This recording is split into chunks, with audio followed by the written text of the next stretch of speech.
আমেরিকার মিশিগান রাজ্যে বসবাসকারী এই কৃষক সেই জমি থেকে কি পেলেন যা বিশ্বজুড়ে সবাইকে চমকে দিয়েছে। আজ আমরা ভূগর্ভ থেকে পাওয়া এমন কিছু জিনিসের কথা বলবো যার উত্তর বিজ্ঞানের কাছে এখনো নেই। ৩ নম্বর, আর্জেন্টিনায় বসবাসকারী এই জমির মালিক কল্পনাও করতে পারেননি যে তার জমি থেকে এমন কিছু বেরিয়ে আসতে পারে। এই জমির মালিক তার জমির চারপাশে ঘোরাঘুরি করছিল, হঠাৎ তার চোখ পড়ে একটি অদ্ভুত গোলাকার জিনিস যা দেখতে ডাইনোসরের ডিমের মতন, কিন্তু সত্যি আরো আকর্ষণীয় ছিল। কৃষক এই অনন্য জিনিসটি দেখে নিজেকে থামাতে না পেরে মাটি খনন শুরু করেন। এই অনন্য জিনিসটি মাটিতে ৩ ফুট গভীরে পুঁতে রাখা হয়েছিল এবং অনেক চেষ্টা করে বের করা হয়েছিল। এই খবর গবেষকদের কাছে পৌঁছলে জানা যায় এটি ডাইনোসরের ডিম নয়, ১০,০০০ বছরের পুরনো একটি প্রাণীর দেহের একটি অংশ যাকে বলা হয় খোল, এবং এই অংশটি প্রাণীরা তাদের প্রতিরক্ষার জন্য ব্যবহার করে। আশ্চর্যের বিষয় হলো এত বছর পরও এর শক্তিতে কোনো উল্লেখযোগ্য পার্থক্য দেখা যায়নি। এগুলি সেই প্রাণী যা এই পৃথিবীতে ১০,০০০ বছর আগে পাওয়া গিয়েছিল এবং তাদের নিউরন বলা হয়েছিল।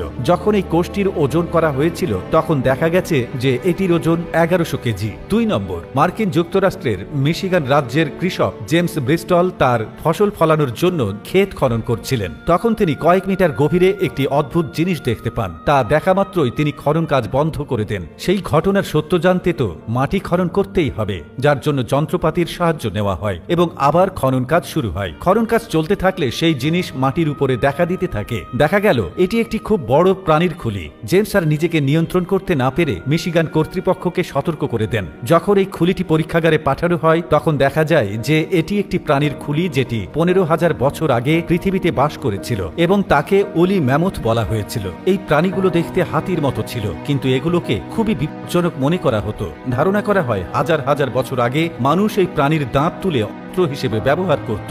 এই প্রাণীগুলি ঠান্ডা এবং তুষারযুক্ত এলাকায় বাস করত।